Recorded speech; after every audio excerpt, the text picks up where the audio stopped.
Okay, you ready, everybody? Okay, Simon Rosenberg from Hopium Chronicles with a squeaky voice. Excuse me.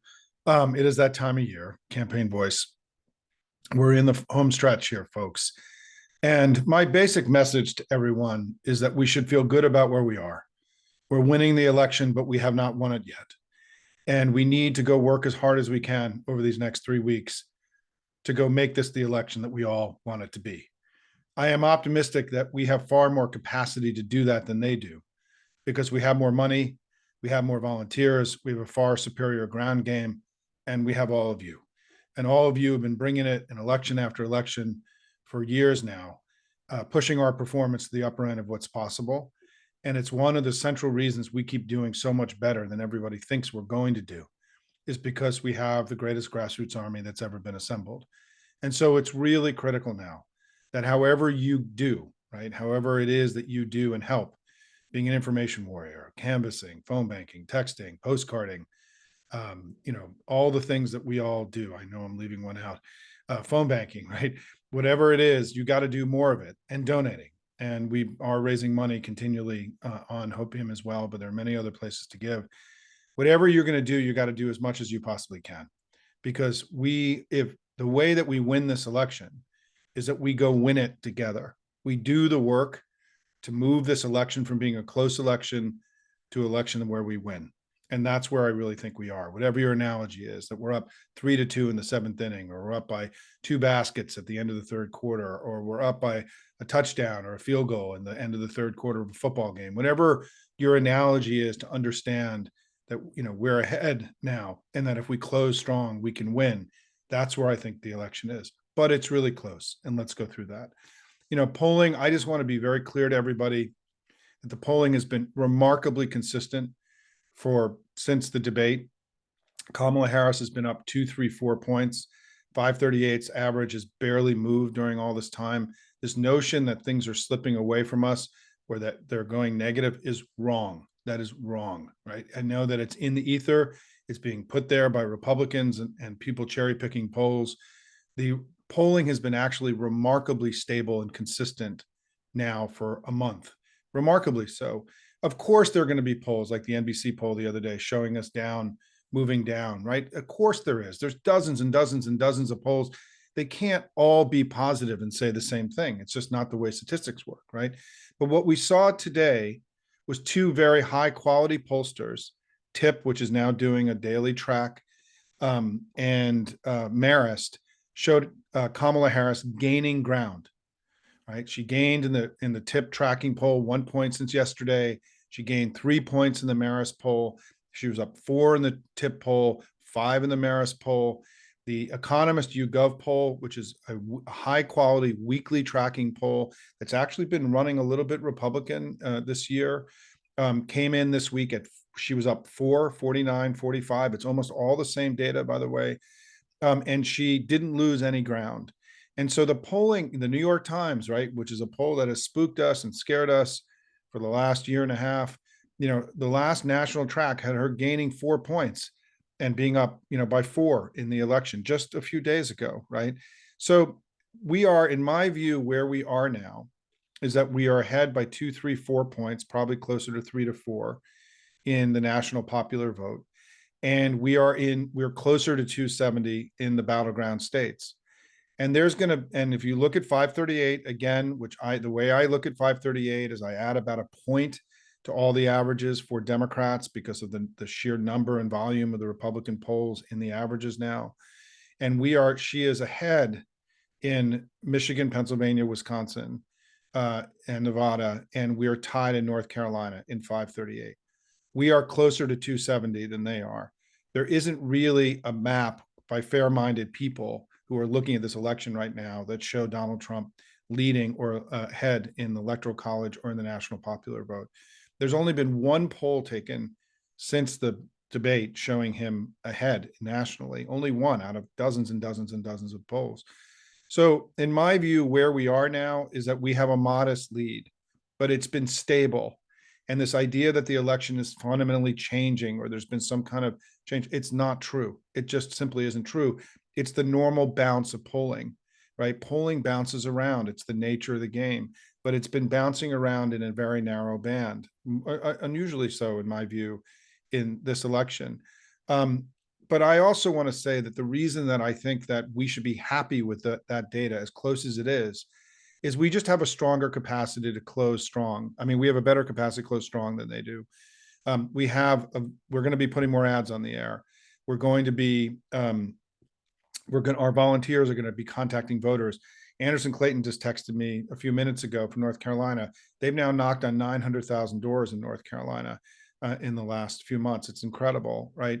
And also our candidate is far better liked than their candidate. And when you're looking at the two candidates at the end, if you haven't made up your mind, the small number of people that haven't decided, right? She's better liked by substantial margins than Trump is.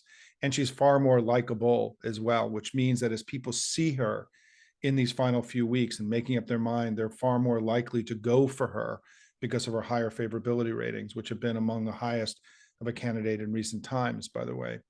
In addition to that, we have in our back pocket, I think the Republican bleed that's been happening, where we've had this unprecedented effort. Kamala Harris did this huge event today in Pennsylvania with over 100 leading Republicans endorsing her and campaigning for her in Pennsylvania.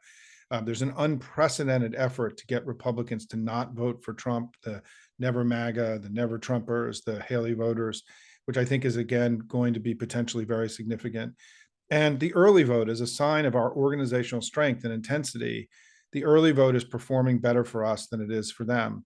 Right now, in the national early vote, we're running about 2 to 3 points ahead of where we were in 2020, even though the early vote is very old, it's very white, it's very rural, and also because, Republicans are trying much harder in the early vote this time than they did in 2020. Tom Bonier and I will talk about this, expected the early vote to actually be running a little bit better for Republicans this time than in 2020. And it's not. We're doing better than they are in an electorate that feels very Republican, which is very good news.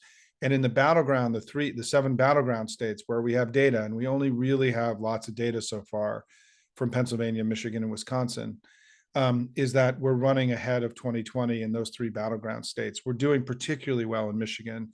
The early vote is incredible how well we're doing there. So that's, again, a sign of our intensity and our organizational capacity, is that we're on the ground, real people voting in large numbers. We're doing well. North Carolina is going to start doing early in-person voting tomorrow.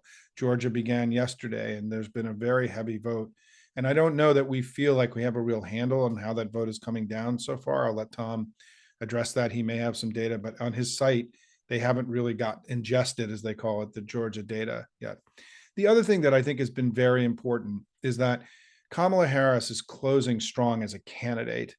She's feeling it. You can feel it in her performance, in her joy, in the way she's bringing it to Trump right now. We have these massive rallies all over the country. People are coming out of these things incredibly enthusiastic. She's been doing all sorts of media and doing a really good job. She's closing strong as a candidate.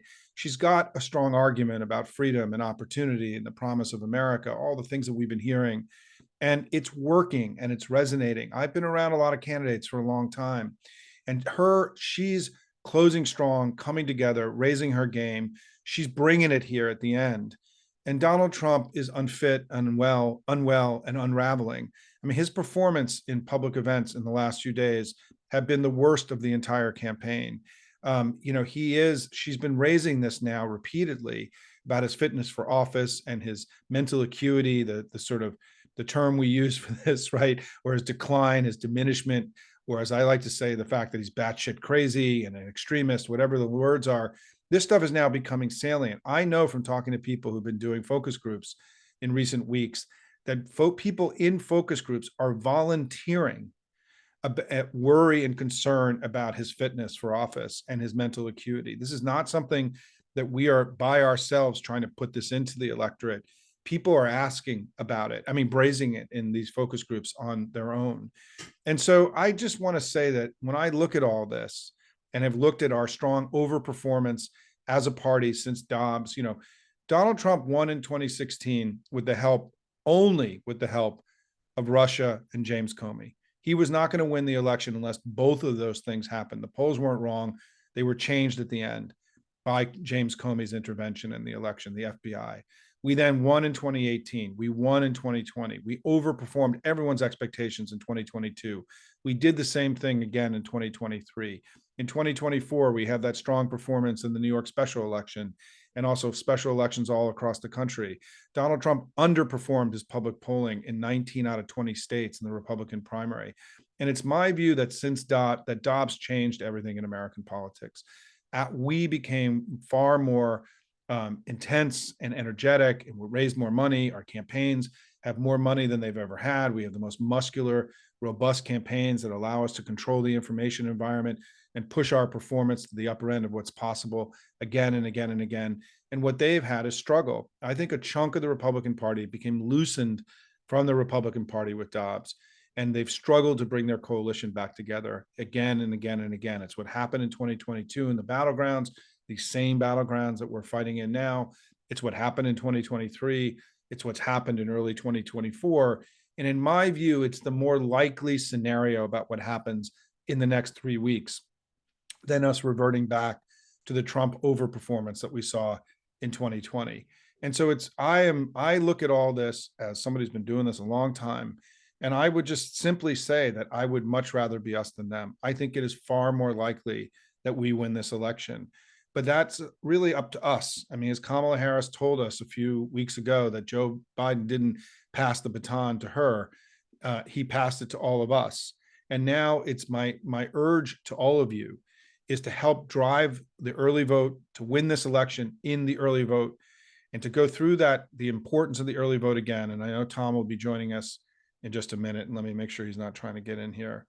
That what happens in the early vote is that if you vote early, then you come off the GOTV rolls. And when you come off the GOTV rolls, it allows the campaigns to move to lower propensity voters quicker. And when they do that, those voters are more likely to vote. We're not just persuading people undecided to vote for us. We're persuading people who are not sure they're going to vote at all to vote for us. 20% of people in our electorate don't vote. It's a big number, right? So if we can make more Democrats by voting early, it increases our turnout, makes it more likely we win. And that's why if you're looking for things to do to help Kamala Harris and Democrats across the country win, advocate to your networks, to your family, to your colleagues to vote early. It is another way that you can contribute to this victory. This is a big deal. I've talked about this as we need to win the election in October, not in November, because if we can run up the score in the early vote as we did in 2022, it just becomes impossible for them to catch us on election day. And that's why right now, one of the most important things you can do as people are starting to vote in very large numbers, this is going to increase dramatically in the next few days, is that they are, let me just make sure Tom isn't trying to get in, that it's really important that we continue to advocate to our networks. Here's Tom. To Tom, welcome. Hey man, I know you're in your car. Thanks for pulling over on your way home. Can you hear me? Yeah, I can hear you. Can you hear me? Okay, great. You hear Yeah. me okay? Yeah. And so, Tom, I just gave my overview of where the election is. And I was just talking about the importance of early voting and people continuing to advocate to push our performance to the upper end of what's possible in the early vote. I know you're driving home from your CBS News interview. You've had a busy day. You and I are going to do a few events tomorrow. So it's great to see you, brother.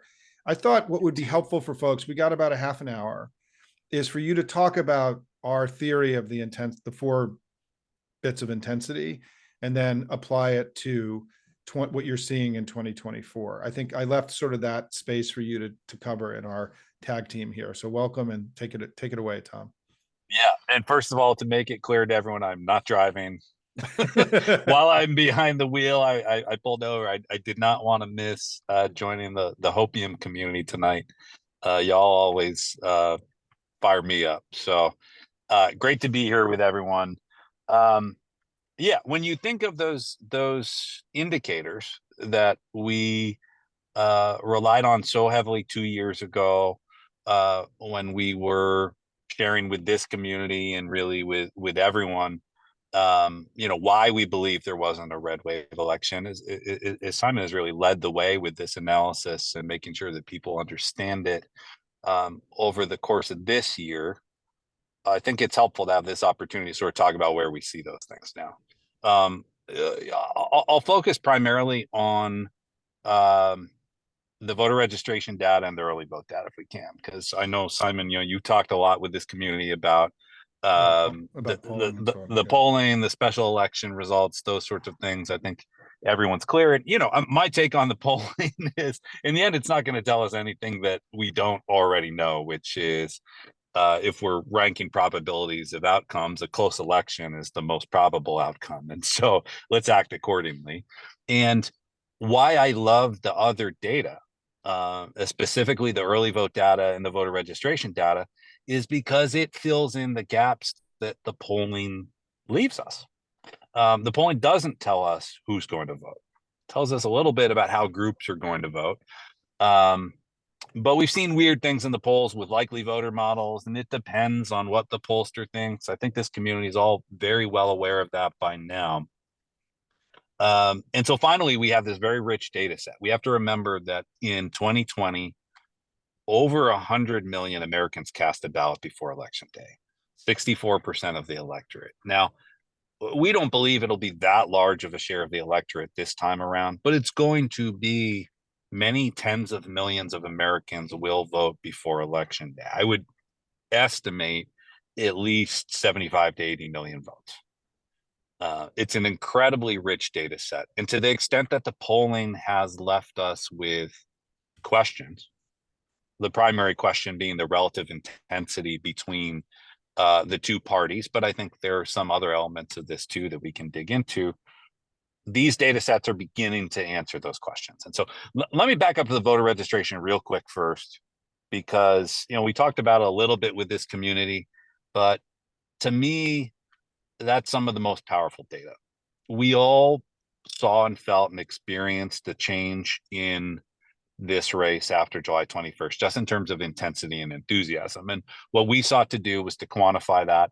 And that's where we started talking about the increases in voter registration that we were seeing, not just in battleground states, really across the country, where younger voters, women, and voters of color, primarily, not exclusively, but those three groups primarily. And if you overlap those three groups and you look at young women of color, you saw the biggest increases in voter registration, to the point where in some of these groups you're seeing almost a tripling of the registration rates from prior to that point in this cycle, or even after the Dobbs decision in 2022, when we saw those amazing registration increases, and also compared to the baseline in 2020, to the same point in time in the 2020 election cycle. So that was our first quantifiable indicator that everything that we have been seeing, that Simon has been talking about and sharing with this community since June 24th, 2022, that the landscape had changed, that we've seen this constant energy and enthusiasm from traditionally Democratic voters, unmatched on the other side of the aisle, that we were seeing it appear in the voter registration data. And so to the extent that this analysis relies almost on sort of a checkbox methodology, we go down the list and we say, what do all these indicators point to? We saw that. And so, to give you all an update on that, and I haven't shared a lot about this publicly, but I want to share it with y'all. I talked a lot about the week after Vice President Harris became the nominee. I can tell you now, we have data going up through really the end of October, in some cases, even more recently, of new voter registration data. So we remember that lags more. But for all the battleground states, and this is, again, it's a stat I haven't shared anywhere else, but it's a pretty remarkable one. If you look at just that time period, from July 21st to up to the most recent updates we have in the battleground states, our partisan models show new registrants at plus 17 Democratic. Compared to the same time period 4 years ago, they were -7 Democratic in that. And we know that we won that election. So you're talking about 24-point margin swing among new registrants. And again, who's making it happen? It's more women than men. It's more younger than older. It's more voters of color than not, in terms of groups that are over-indexing their population share. But it's not just that. We're seeing numbers that reflect in the polls of better numbers with seniors. You see that in registration data as well. So that's the registration. And Simon, if I can just touch on Yeah. the early vote quickly, and then I'd love to engage and interact. So I'm not just talking Yep. at you, but the early vote data. So at this point, we have several million votes cast. So again, it's probably about 10% of the early votes that will be cast and then have been cast up till now. You all are seeing what's happening in Georgia, I imagine. 2 days of early voting. They're shattering records there.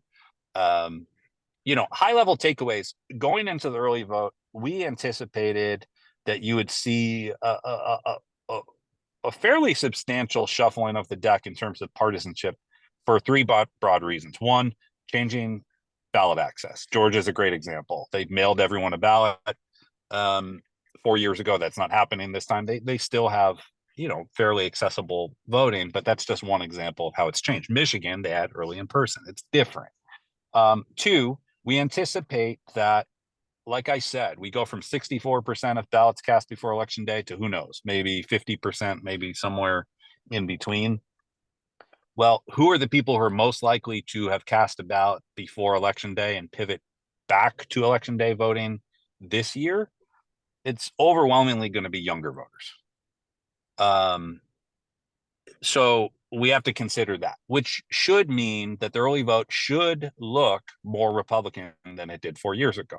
Should is a operating term here that we can get into. Final factor is we know that Donald Trump convinced his supporters 4 years ago that voting by mail was fraudulent. He took what was once a major advantage for the Republican Party and he really just took it off the table. Remember in Pennsylvania 4 years ago, where President Biden won the vote by mail by an almost 3-1 margin.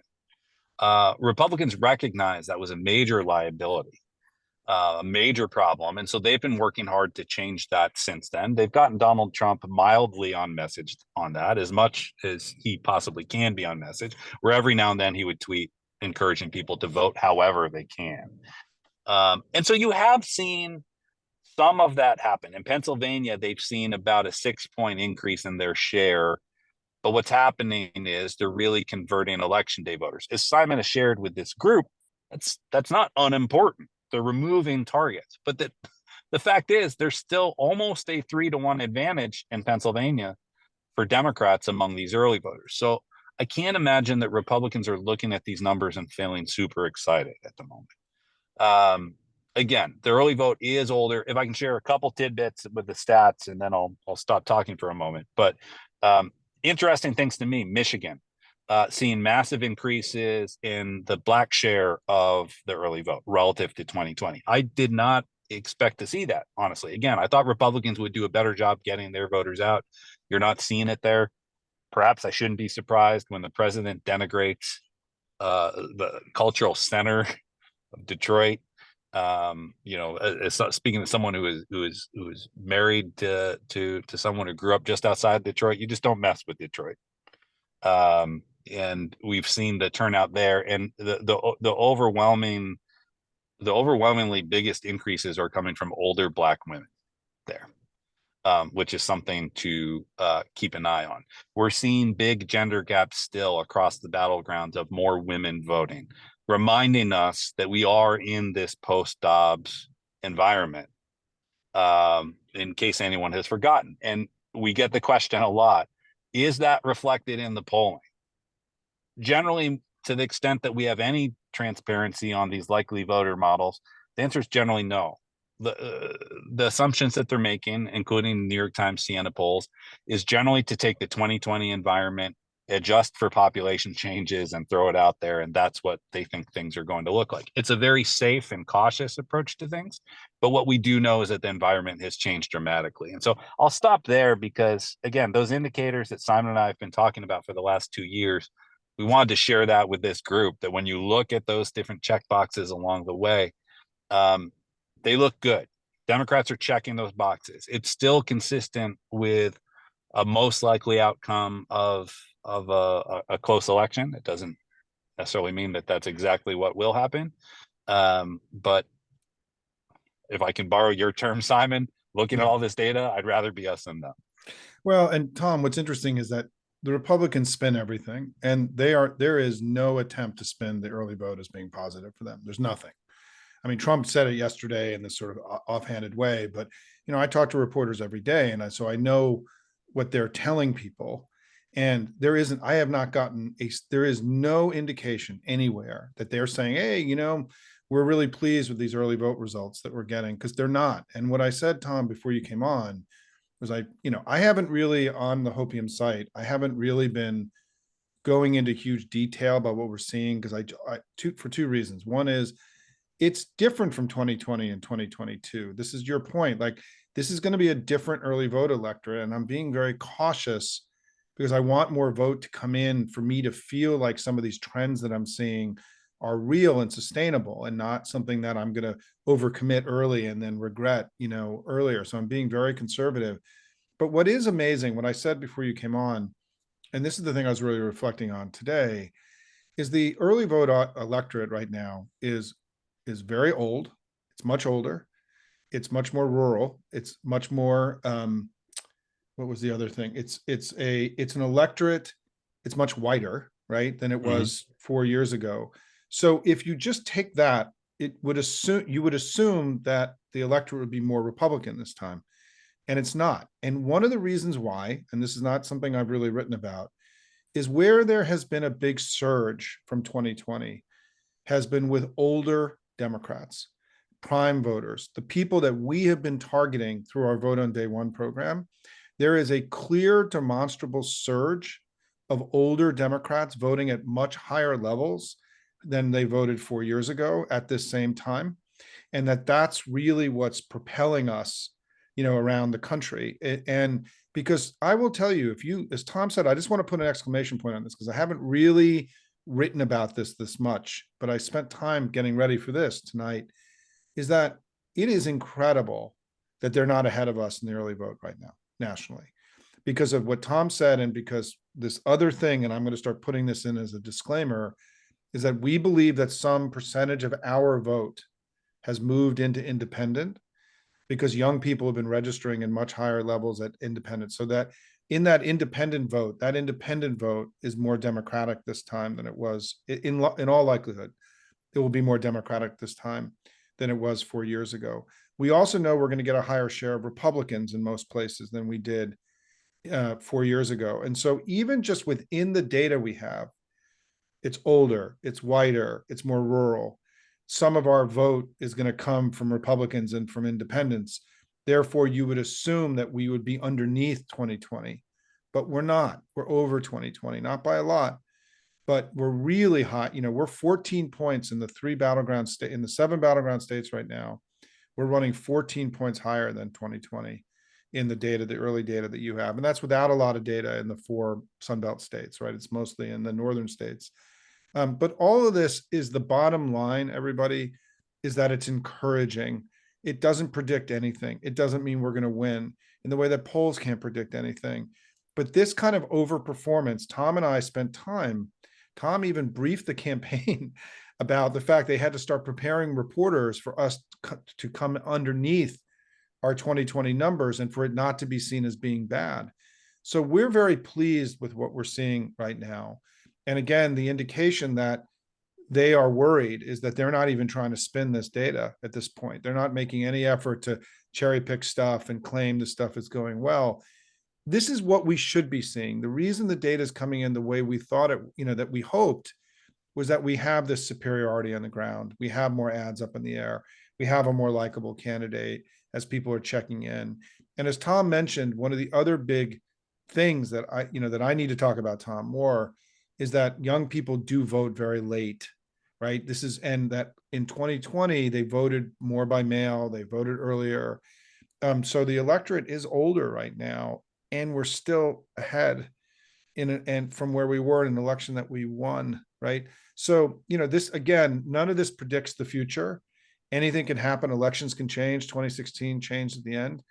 But I think the other thing I just want to remind everybody, and I'll go to a few questions here, is that for Tom, is that candidate quality and intensity of performance is really important in a presidential election. And we didn't have this final debate because Donald Trump is a big baby man and didn't want to have a final debate because he got his ass kicked so bad in the last one. and he's avoiding interviews all over the place because he can't survive full contact with reality. But our candidate, can we just acknowledge what an extraordinary job she's done, right? From taking over a campaign that was built for somebody else under remarkable circumstances, to uniting the party behind her, to having that remarkable convention, to picking Governor Walz as a great partner for her, for then going from being down 3 in the polls to being up 3, to seeing her favorabilities rise by 20 to 25 points in some of the polls, right? She has been, every week has been a good week for her. And she kicked Donald Trump's in the debate, right? And what you have, because every week has been good for her. And there are weeks where, what I'm trying to think of who it now is, talks about, that Trump is continue to melt down and act, and being unfit and unwell and all these things. He's not having good weeks. And it just means is that you project all that forward, right? We're far more likely to be able to move the electorate towards us than them. But let me go to a few questions, Tom. I'm going to go into the chat and pull a few things. We don't really have, what's your target early hasn't ingested the Georgia stuff yet, right? Do you have any thoughts about what you're seeing in Georgia? Yeah, it should be up. By the way, for folks want to see the site, we actually it's out there in the public now, targetearly.targetsmart.com. That data should be up. Tom, I should say I link to it every day at Hopium. Oh, right. So yeah. So I am promoting it. That's where all the traffic's coming. Yeah. So anyone who wants to go look at your state, your congressional district, your state Senate district, there's more. It's like data nerd heaven. Target Early. So I link to it in every post. You can just go to the post today and find it. Yeah, it's great. It's there. I encourage folks to look at it. We're doing 2 updates a day now. The second one seems to be coming around 2 a.m. So I have to say it's hard for me to not look at it in the middle of the night. I'm trying not to get up. But so there's the next update should be pulling in the first round of that data. I think the positives that we're seeing just in the first round, I don't have a look at today's data other than, a lot of people are sharing geographic counts and just looking at by county. We saw the same thing in Virginia where Republicans were talking about that a little bit. As Simon said, they got real quiet once the individual data started coming out.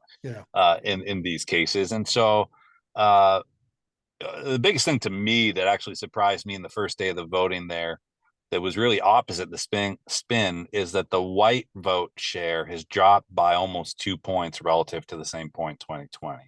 And again, I have been expecting, I wrote something on this maybe a month ago, and I put it out there intentionally because it was my belief based on what we're seeing. And I also didn't want to be accused of putting this out after the fact and reacting to it. And, I said I expected to be more Republican than we're currently seeing. It still may change. It's just one day, but to have the first day to have voters of color accounting for a larger share of the electorate than they did on day 1 4 years ago, I think is a really good time. Tom, let me go into, there's some other questions here. Let me just cover a couple that I'm just going to pick off. Someone asked about Western North Carolina. There is, what we know is that area has more Republican voters than Democratic voters, and that, they've loosened the voting rules there. But what people, first of all, our hearts go out to the families and in the recovery. I did a big interview with Josh Stein last week. We covered some of this. It's on the Hopium site. But we're not, if anybody loses votes in Western North Carolina, it's going to be the Republicans and not us. And people, we know that based on the demographics. Gary asked a question about Steve Kornacki. Again, everybody, we're way past the point in our understanding of polling and everything else. You cannot base your understanding of an election based on one poll, particularly when there are now literally dozens. It's incredible how many polls that are in the electorate. I mean, including the poll of just registered voters, as the NBC poll bizarrely was. The NBC poll also, we're starting to see a pattern where she's doing better in likely voters, and for some reason the NBC poll was only registered voters, which was a little surprising. But our advice to you, and Tom said it, right, is do not overthink the polling right now. We're at a point where the precision of polling is all it can tell us is that it's close, and that it's close in all 7 states. And and we're trying to help you augment that understanding with additional data. And we're going to hear from Ruben Gallego in a minute, who's going to give us an update on all important Arizona. And there have been some issues with the ballots in Arizona that are just delaying things. It's why the early vote there looks a little bit weird. But everywhere else, people are upbeat. I just talked to Scott Fairchild today, who ran Cortez Masto's race in Nevada in 2022. And he said, they feel like we could outperform 2020 and 2022 based on the voter IDs and also based on their internal polling. He's very bullish on what he's seeing there on the ground. I still think we're going to win North Carolina because I just think that the Mark Robinson implosion creates something that's almost impossible for Trump to overcome in a state that's already been so close. And we have, this remarkable state party to add an extra muscle that we didn't have last Well, time. and Simon, if I could add a lightning Yeah. quick thing on North Carolina, because I think this is important when we think about the tragedy in Western North Carolina, but I think this applies writ large, something that you've been highlighting. Number one, mail ballots are a blessing. And the fact that Republicans still are generally avoiding more mail voting is a problem for them in Western North Carolina. That would be a great way for people to be able to vote. But a lot of them still hold the Trump opinion that it's fraudulent. They won't do it. But two, campaigns matter. And to be able to be good at early vote and mail balloting, you mentioned North Carolina Democrat Party and the operation they've built. And we've seen this nationally, and the fact that the Trump campaign isn't really a campaign. I think that's why perhaps we aren't seeing the numbers that we thought we might see at this early stage of the early voting, because going out, chasing ballots, promoting the early voting, it takes work. It takes a ground operation. And the Trump campaign hasn't built that, and it's too late. Let me show you, folks, if I can. This is the text I got from Anderson Clayton just a few minutes ago, where you can see her, reporting to duty in North Carolina. They're so proud of what they've done. I mean, the operation on the ground there is unlike anything North Carolina's ever had. And friends, look, we've raised $825,000 as a community for the North Carolina Democratic Party. We're going to hit $1 million, I think, by election day. Yeah, it's had a huge impact, and I'm very proud of the investments we've made in Hopium. I think we've put our money in the right place. And also, one of the areas was, you guys go geek out on the early vote data. A place that's doing unbelievably well is Nebraska, and Nebraska too. Jane Klebb, who we've also made major investments in, is really driving the early vote there. This is, again, the sign of a strong party, right? Where we're driving the early vote in Nebraska. We're ahead of 2020 at a critical time for us statewide and also in Nebraska too. You can see it, right? In that early vote numbers. Let me see, Tom, if I can pick up another. I wanted to say one thing about, let's just talk for a second about this issue about I wrote about this yesterday. I want everyone to realize that virtually everyone in legacy media who's making decisions about the coverage are older white men. And we ran into this in 2022, where there were many people on national television. Tom and I joked about this, who would say, I guess we've learned that women care more about the price of eggs than they do about the loss of their bodily autonomy. And Tom, we're like, what in the world is that, crazy shit that we're hearing all over television, right? But the focus on young men as opposed to the gender gap, Jessica Tarloff says this on Fox News every day. The gender gap is bigger for women than it is for men, and there are more women. So that's a really big problem for Republicans, right? I mean, all we're hearing is about our struggle with men, as opposed to the gargantuan and far bigger problem of the struggle that Donald Trump and the Republicans have with women. And I wonder if you could just reflect on that, Tom, a little bit. Yeah, it's funny that you mentioned that today, because inspired by the vice president, maybe I went on Kilmeade's Fox News radio show this morning, just because I figure whenever we can break these media bubbles, Hey, we Tom, should. be quick, because Ruben's jumping in. So we're going to Perfect. turn it. Perfect. Well, look, it's something that came up in that conversation. I think the Republicans are losing their mind on this, on gender issues, but it's in the mainstream media. It's not wrong. We're still seeing some of that, this sort of focus on young men instead of the incredible data that we're seeing in terms of women registering to vote and now voting in the early vote data. Absolutely right. Yeah, no, it's so I think Ruben is here. Ruben. Hey, this is actually Ruben's staff. Okay, Sorry, I sent you a message. Ruben will be on in a couple seconds, so please take your okay, time. okay, okay, He might accidentally hop on from a different panelist link. So if you see a second Ruben, let him in. okay. Is it the same thing I sent or is it a different link? No, it should be the link you sent. Okay, okay. I will keep my eyes peeled for that. And um, yeah, I mean, and Susanna, what you just wrote is that Trump's reliance on young men will be part of why he'll use young men don't, don't vote as much. Listen, the gender gap that we're seeing now with young people of all kinds is new. It's intense. Tom, why don't you reflect on that? I mean, this is something you've really Yeah. caught before anybody else. I mean, going all the way back to the Kansas, ballot initiative, right?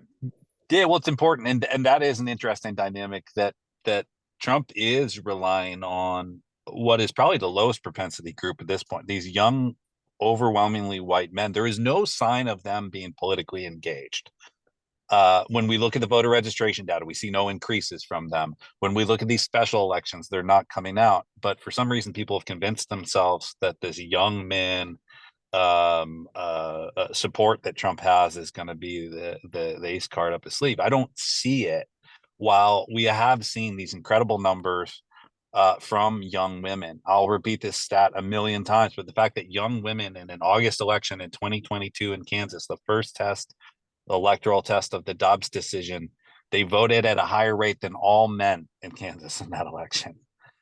So, yeah, again, when you have all the data pointing in one direction, where you have women, and again, it's not exclusively younger women. I think that the numbers that you mentioned earlier, Simon, with older voters, that's more women than men. There's a big gender gap there. A lot of people, I don't think, believe the polls that showed the vice president performing better with seniors. Well, the reason is because of what you talked about. It's older Democrats coming out at just unprecedented rates. We're seeing that in the early vote. Um, so yeah, I think that's something that's largely been missed. I expect it'll continue to be missed over the final 3 weeks of this election, and I do expect to see a bigger gender gap at this point. Tom, another thing just to reflect on as we're waiting for Ruben that's come up in the Hopium chat is how many people in our community live in Republican areas where they've seen the overwhelming Trump signs in 2016 and 2020 in their people's barns and their property, and how it is remarked how by so many people in different parts of the country that when they enter into these places that 4 years ago, 8 years ago were just flooded with Trump signs, they're not seeing it this time. And Yeah. some of that is an indication of the failure of the campaign, but some of that is that the Republican Party, again, this is one of those indicators of intensity. The Republican Party has struggled to bring their coalition back together in virtually every election since Dobbs. Here's Ruben. Ruben, good to see you, brother. Hold on. Let me pull you in. Hey, you're good. Hey, how you doing? Good. Good to see you, man. If you this is an active household, so you see kids running around the back. Hope you don't mind. Welcome, Ruben. Thank you for being here. Tom and I were just giving a national update. Tell us how things are going in battleground Arizona. Look, it is a battleground, and Arizona, when Democrats win, is because we do everything right. Because you got to remember, there are 200,000 more registered Republicans than Democrats. My daughter behind me, and what we're seeing right now is that we actually are doing effectively what we're supposed to do on a campaign. We're holding the Democrats, the vote, we're doing very strong. Then we're also at the same time turning out new voters, and we're having been able to flip over kind of moderate Republicans and even some conservative Republicans, as well as some independents. You come say hi if you want, darling. And so we have 27 days of voting, and we're going and we're hitting those doors. This is my break with the family. I have dinner tonight, and I'm going back out. And so we're just going to continue to basically finish strong. This is all about finishing strong. Our internal polling has Vice President Harris either tied or up 1 point, which is a great position to be in because the Democrats have a better field program and turnout operation than the Republicans. We're around 4 points. We need to make sure that we are going to continue to finish strong. Now is when people really, really start returning their ballots. So we have to make sure that we keep our messaging on air. We hit the phones, we hit the doors, and we just keep going. And if we do that, we win. And I think that, we have the right, the formula to win. I think the vice president is doing really good work in terms of her outreach and understanding of the state. I'm going to be doing an event with President Obama in a couple weeks down in, not a couple weeks, this weekend actually, with President Obama in Tucson.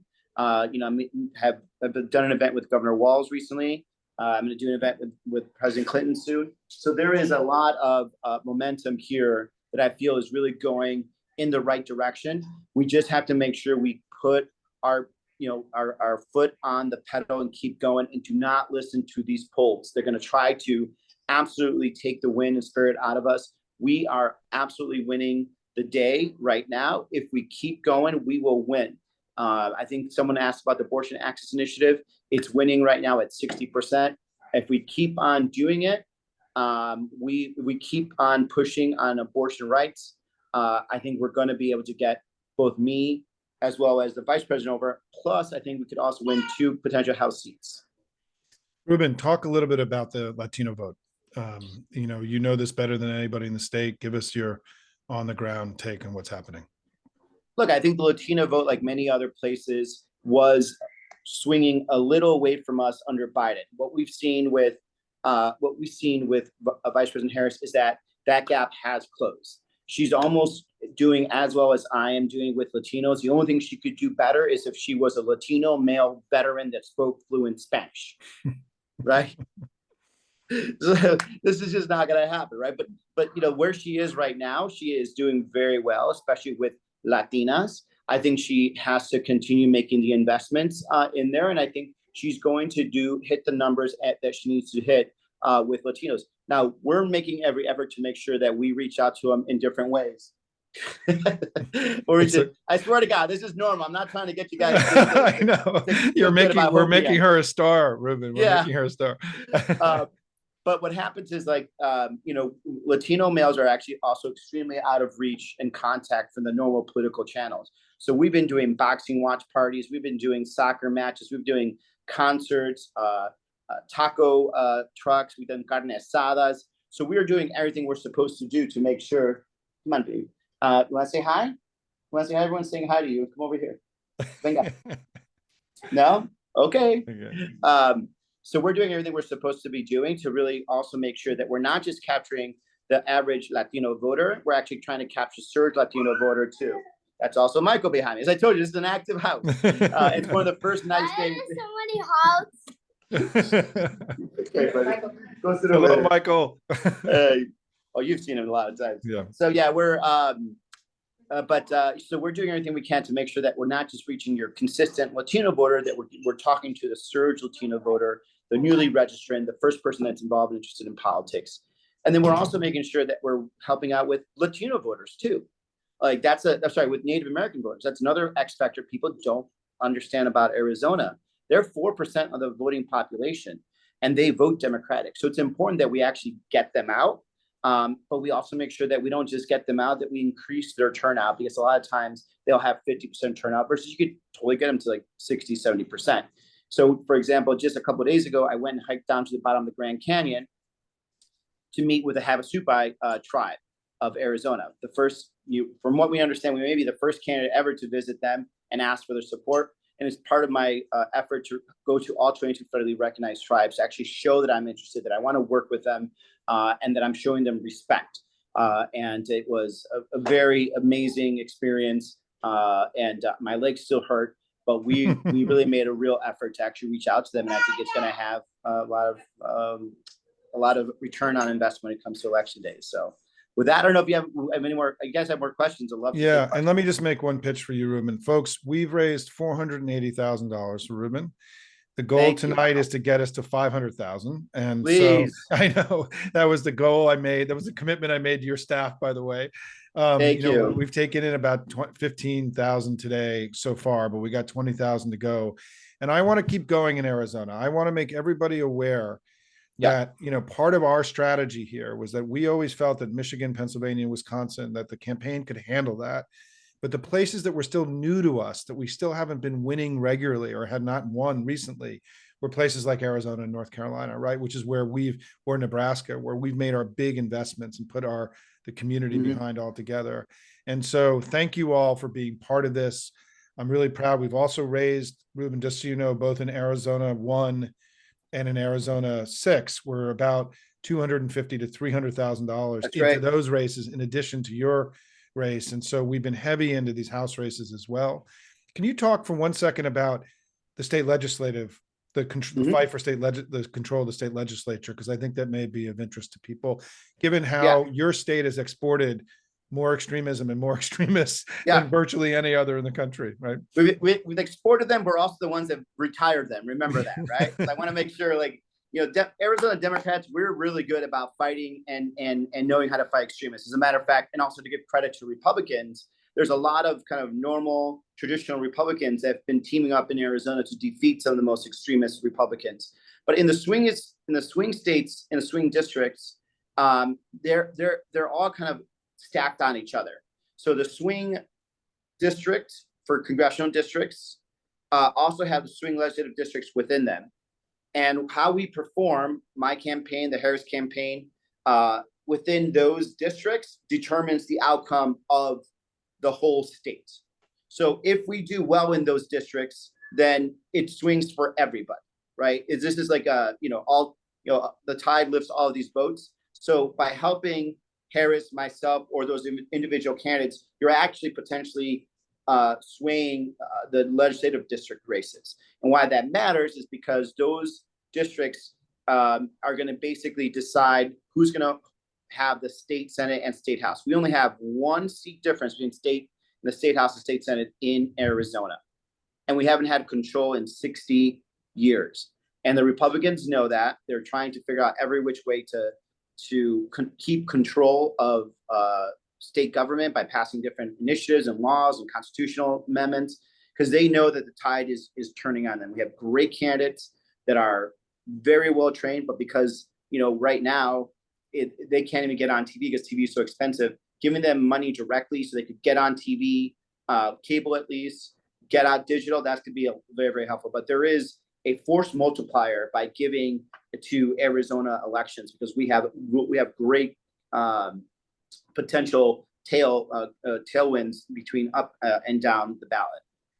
And folks, what Ruben's saying is that the reason we got in so early for Ruben, and why I need all of you to donate to him tonight or in the next day or so, but tonight is better because of the filing deadline, is that by supporting him, it's also helping Kamala Harris. It's helping these 2 House races. It's supporting the state legislative districts that may flip Arizona into, as he said, we haven't had legislative control in 60 years. The opportunity we have here is so incredible. We're getting so much return on our dollar. And also because Ruben is the field warrior in Arizona and has helped build the modern party in Arizona, we went in early because I trusted that every dime that we gave him was going to be well spent, in which he always does, because he's a field rat and he grew up in this business and knows the value of a dollar in an election. And so, 100%. So Ruben, thank you. Any final thoughts for everybody? I mean, this is where we make our we make the magic happen. In the last 20 days in Arizona, this is when we kick it up into high gear, when we hit the doors and we have those last final conversations. The ballot is very long this year. It's also 2 pages. So it's important that we have multiple conversations with the voters to inform them of what's happening on the ballot. But the way that, I've known Simon since 2006, I think it was. 20, almost 20 years ago. Almost 20 years. And, I've been leading different field operations and doing different things to kind of make, a more dynamic change in terms of our voting. This is a real effort that I have not seen in quite a while, where you have a full coordination of efforts. If you're a military person, you'd understand it's a coordination of fire, essentially, right? You have digital, you have TV, you have mail, you have money. In Arizona, you finally have a mixture of everything that we've not always had, right? We've had good messengers, but not necessarily good money. We've had good money, but not necessarily good messengers. We've had good policy, but not necessarily the money. This is the year where we have it all aligned, plus good messengers. And I think this is where you're going to see it come to fruition. It will be close. In Arizona, we win, but we win close. It ain't pretty, it ain't ugly, but it's a win. So every time, you can donate, please do. We have the reverse effect now where people think that because we're doing so well, we don't need money. You still have to run operations until all the way through. And, I'm here to make sure that I win, the vice president wins, the Congress wins, and we move on to a very good November 5th night. Bring it home, Ruben. Enjoy your dinner with your family. I will. Send me Gracias. notes We're that I can making pizzas keep tonight, so that's I why know. I was running around outside. Gracias. Thank you guys. And keep sending me texts so I can update our audience. Hopium's up to 130,000 people now nationally. And so anything you can send me as you always do that I can share with everybody daily, please do. And Ruben, good luck, man. Thank you so much. Gracias, Simon. See ya. Bye, buddy. Okay, I'm gonna turn you off here. Later, And let me just hold on, Ruben. Let me Yeah. wait, Ruben. No, I'm here. Okay, just turn me off. Because we're gonna Tom and I are gonna close and say goodbye to everybody. So turn off your device if you can. Okay, so me or me? Who? Or hit, you know what? Put yourself on mute. Okay, I'm gonna mute me. Okay. Yep. Yes. And then I'm going to remove you. Okay, everybody. Thank you for this. This has been a fun night. Tom, any closing thoughts for everybody? I just want to say how much I appreciate everything y'all were doing. I understand the last few weeks are going to be stressful here. Keep looking at the data that we're sharing. Keep doing the work. Most important thing. Best way to deal with this stress is do what y'all do. So I very much appreciate the opportunity to talk to y'all. I love everything you're doing. Keep doing it. Thanks, Tom. And listen, everybody, just to close out, right here at Hopium, we do more, worry less. That's going to be really important in these next 3 weeks because anxiety, intensity, all the stuff that happens at the end of a campaign, it's all coming. Do not get blown around by their bullshit and their bluster and the amount, because they're going to be throwing the kitchen sink at everything. They're flooding the zone with all these red wave polls. They're only doing that because they're losing, right? They wouldn't be trying to manipulate the polls to make things look better for them if they were winning, right? We are the winning team right now. We feel Kamala Harris, when you look at those rallies, that is a team that's winning. When you look at the guy who's now showed up with a higher degree of burnt orange than we've ever seen before and continues to unravel on national television, that's not a team that's winning. We've got to close strong here with everything we got. So make sure that you're volunteering, donating, doing whatever you can do. Just do more of it. We got to leave it all on the playing field in these next few weeks. I feel very good about where we are. We are winning this election, but we haven't won it yet. And we need to go win it together in these final 3 weeks. So keep working hard, everybody. It's been so, I'm so proud to be in this community with all of you. This has been a lot of fun. But we know the most important work that we have is over these next 3 weeks. Let's go get it done. Let's bring it home for America, for our future, our freedoms, and our democracy. Everyone's counting on us to go win this thing together. Thanks, everybody. Have a good night. Thanks, Tom.